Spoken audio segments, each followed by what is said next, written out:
ज्ञान विज्ञान अर्थ राजनीति कला संस्कृतिको सङ्गम नवज्योति एफएम 88.2 मेगाहर्जमा सुन्दै हुनुहुन्छ कार्यक्रम स्पर्श। अनि यहाँहरूको साथमा छु म सुवर्ण र यहाँहरूसम्म मेरो आवाजलाई पुर्याउन प्रविधिमा हुनुहुन्छ विकास र जगतजी। अब साहित्यकार बालक गुरुङको उपन्यास ओइली झरेछ सयपत्रीको क्रमलाई अघि बढाउन चाहन्छु।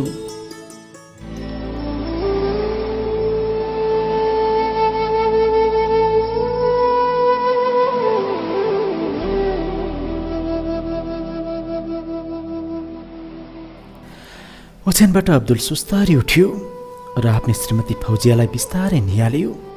फौजिया मस्त निद्रामा थिइन्। अब श्रीमती उठ्दिनन् भन्ने पक्का सोचमा ढुक्क भयो। बिस्तारै सुस्त गतिमा उठेर पूर्णिमाको कोठातिर अघि बढ्यो। जब अब्दुल पूर्णिमाको ढोकामा पुग्यो तब उसले बिस्तारै ढोका ढकढक्यायो। तर पूर्णिमा मस्त निद्रामा सुतिरहेकाले ढोकाको आवाज सुनिरहेकी थिइनन्। यता ढोका बाहिर अब्दुल भने छटपटाइरहेको थियो। पूर्णिमाको साथमा एकैछिन मग्न मस्त हुन। पूर्णिमाको कानमा कता कता ढोका बजेको आवाज ठोक्किन पुग्यो। उनले बिस्तारै शिर उठाइन्। साँच्चै ढोका ढकढक्याएको आवाज आइरहेको थियो र उनी उठेर ढोकातर्फ बढिन्। मिनु को हो? पूर्णिमाले हल्का आवाजमा सोधिन्। पूर्णिमा, आना अब्दुल, अल्लाह खालिक इफ्तबाब आना या बिजीमाक। पूर्णिमा, म अब्दुल, भगवानको नाममा ढोका खोलिदेऊ, म तिमीसँग आउन चाहन्छु। अब्दुलले अनुरोध गर्दै भन्यो। माइसिर ल हिजी, ममा फौजिया आरफी मुस्किल वाजित एल्ला रोनोम। हुँदैन नआऊ, ममा फौजियाले थाहा पाउँछ, सुत्न जाऊ। पूर्णिमाले सहज अस्वीकार गरिन्। पूर्णिमा, अल्लाह खालिक इफ्तबाफ। पूर्णिमा, कृपया भगवानको नाममा ढोका खोलिदेऊ। अब्दुलले ढोका बाहिरबाट विनम्रतापूर्वक भन्यो पूर्णिमालाई। अन्ततः पूर्णिमा आखिर एउटा नारी न थिइन्। रोजगारदाता भए पनि पतिको प्यास मेटाइदिने एउटा पुरुष पनि त थियो उनको लागि। बिस्तारै ढोका खोलिन्। अब्दुल ढोकाबाट भित्र पस्यो अनि पूर्णिमालाई एक्कासी अङ्कमालमा बाँध्यो। पूर्णिमा, आई लभ यु, आना हब्बावाई थिन्थे, आना लाजिम कुल्लु लियोम सुल्फिन्थे। पूर्णिमा, म तिमीलाई माया गर्छु, म औधी माया गर्छु, सधैँ तिमीलाई भेटिरहँ लाग्छ। अब्दुलले पूर्णिमालाई आफ्नो अङ्कमालभित्र दरिलो बन्धनमा कस्दै भन्यो। निद्रासम्म राम्रो नखुलेकी पूर्णिमा जब अब्दुलले अङ्कमालमा कस्यो तब उनले आफ्नो शिर अब्दुलको छातीमाथि राखिदिइन्। अब अब्दुलको लागि त्यहाँ कुनै अप्ठ्यारोपन थिएन। उसले पूर्णिमालाई बिस्तारै ओछ्यानमाथि राख्यो र अझ कसिलो गरी आफ्नो अङ्कमालमा बाँध्यो। पूर्णिमा शिथिल थिइन्। अब्दुलले उनको गाला र ओठ छुम्दै स्तनपान गर्न थाल्यो। अब्दुलको त्यो सम्भोग सुखलाई स्वागत गर्दै पूर्णिमा बिस्तारै सर्बलाउन थालेकी थिइन्। अब्दुल पूर्णिमाको कोमल शरीरमाथि मस्त रमाइरहेको थियो। पूर्णिमाको शिरदेखि पाउसम्मै अब्दुल मन्चाए आफ्नो हातमुख सल्बलाइरहेको थियो। पूर्णिमा अब निद्रामुक्त भएर मिठो सम्भोगका लागि अब्दुललाई आफूप्रति आकर्षित गरिरहेकी थिइन्। अब्दुलले आफ्नो शरीरको कपडा निकालिसकेको थियो। अब ऊ पूर्णिमालाई निर्वस्त्र बनाउन तम तयार थियो। अन्ततः अब्दुलले पूर्णिमाको सबै कपडा खोलेर नग्न बनाई दुई शरीरलाई एकै आकारमा परिणत गर्यो। अब के नै रह्यो र, दुवैजना एकै बन्धनमा बाँधिएपछि एक आपसमा आनन्दको लामो लामो श्वास फेरेर कामुक आवाज निकालिरहेका थिए। अब्दुल बेडबाट आफ्नै श्रीमतीलाई छोडेर गएको करिब 1 घण्टा भइसकेको थियो। ढिलै सुते तापनि आज मेडम फौजिया केही बेरमै बिउजिन पुगिन् र बिस्तारै कुल्टी फेरिन्। अनि आफ्नो हात सल्बलाउँदा बेडमा आफू एक्लै भए झैँ महसुस गरिन्। ओछ्यानमा आफू मात्र भएको शङ्का भएपछि उनले बिस्तारै शिर उठाएर बेडमा हेरिन्। तर बेडमा अब्दुल थिएन। उनी जुरुक्क उठेर बसिन् र सोच्न थालिन्, अब्दुल यस मध्यरातमा कहाँ गयो बेखबर।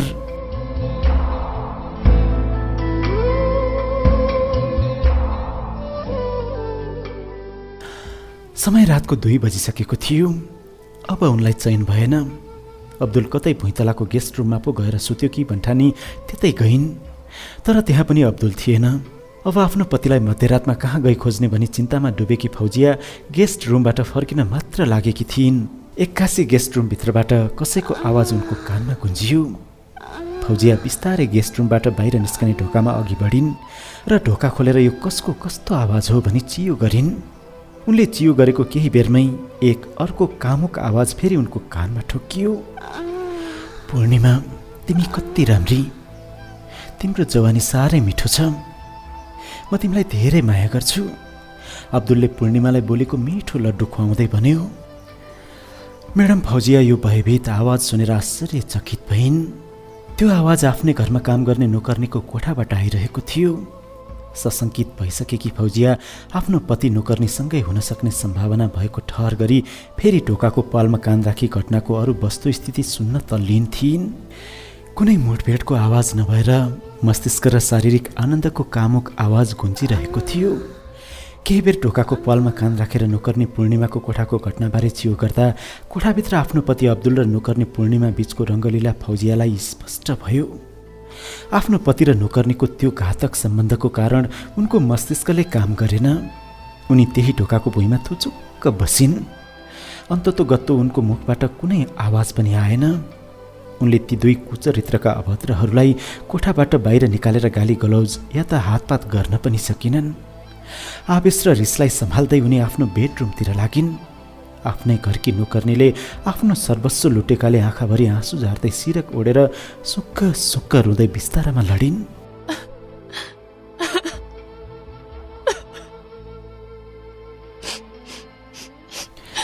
अब फौजियालाई चैन भएन। रातैभर निद आएन। मनभरि मस्तिष्कभरि आगोको रापै राप सिर्जना भयो। बिहानको करिब 7 बजेको हुँदो हो। फौजिया उठेर बाथरुममा गइन्। बेचैन अनुहारलाई ऐनामा हेरिन् र सफा गरिन्। बेडरुममा आएर वस्त्र फेरिन् अनि हाते ब्याग च्यापेर बाहिर निस्किन्। अब्दुल भने गेस्ट रुममा मस्त सुतिरहेको थियो। पूर्णिमा फौजियाका छोराछोरीहरूलाई चिया खाजा दिँदै थिइन्। उनले पूर्णिमालाई एकपटक हेरिन्। मनमा नै राग बोकेर सोचिन्, यसलाई म के गरौँ, कसरी काबुमा ल्याउँ, मेरो पतिसँगको अवैध सम्बन्ध कसरी छुटाउँ। आवेश र रिस धेरै भए तापनि उनले त्यस बखत पूर्णिमालाई केही पनि गरिनन्। केही नबोली चिया खाजा केही पनि नखाई सदाझैँ आफ्नो दैनिक काममा निस्किन्। फौजिया आफ्नो दैनिक काम गर्ने कार्यालयमा पुगिन् र उनले अफिसमै पिउनलाई चिया र खाजा मगाएर खाइन्। तर उनको मस्तिष्कले काम गरिरहेको थिएन। आफू कहाँ गएर के गरेर यो भतभत पोल्ने रापलाई निभाउँ, यही सोचमा छटपटाइरहेकी थिइन् फौजिया।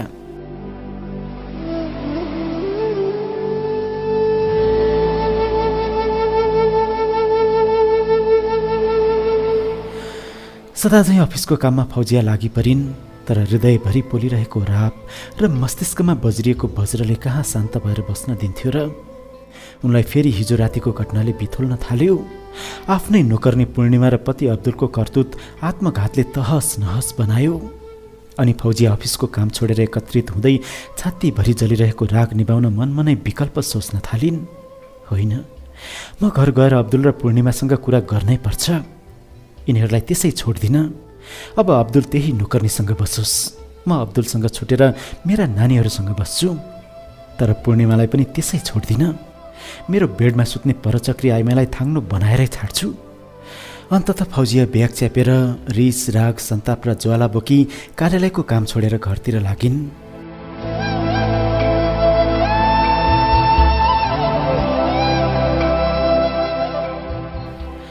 करिब बिहानको 11:30 बजेको समय हुँदो हो। फौजिया आवेगमा घर पुगिन्। गेटबाट बेल बजाइन्। तब पूर्णिमा आएर गेट खोलिन्। पूर्णिमालाई देखेर फौजिया झनै रिस र आवेशको पोखरीमा डुब्दै घरभित्र पसिन्। घरभित्र पसेर सरासर अब्दुल सुतेको गेस्ट रुममा गइन्। तर त्यहाँ अब्दुल थिएन। अब्दुल पनि आफ्नो दैनिक काममा गइसकेको थियो। फौजियाका छोराछोरीहरू पनि स्कुल कलेज गएका थिए। घरमा केवल नोकर्नी पूर्णिमा थिइन्। घरमा अब्दुल नभेटेपछि फौजिया त्यही गेस्ट रुमको सोफामा थुचुक्क बसिन् र एकहोरो घोरिन् अनि सोच्न थालिन्, अब मैले के गरी तनावबाट मुक्त हुने। रिस र आवेशको तनावले जलिरहेको शिरलाई 2 हातले झट्काइन् र जुरुक्क उठेर घरको तेस्रो तलामा पुगिन्। अनि झ्यालको छेउमा गएर झ्याल उघारिन् र बाहिर शिर निकालेर वरिपरि एकहोरो हेरिरहिन्।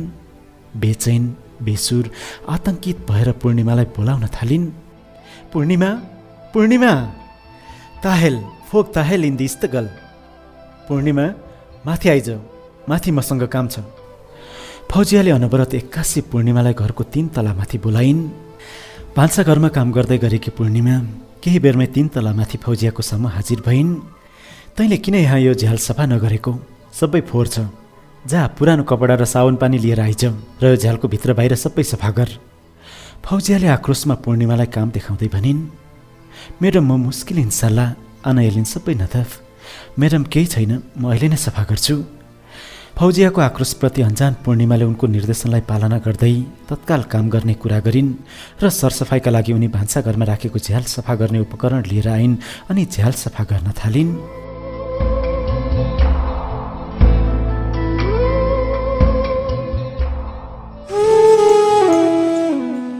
आदरणीय श्रोता, यतिन्जेल यहाँहरूले कार्यक्रम स्पर्शमा सुन्दै हुनुहुन्थ्यो साहित्यकार बालक गुरुङको उपन्यास ओइली झरेछ सयपत्री। आजको लागि उपन्यासको श्रृङ्खला यति नै। यतिन्जेल दिनुभएको न्यानो साथका लागि यहाँलाई हार्दिक धन्यवाद।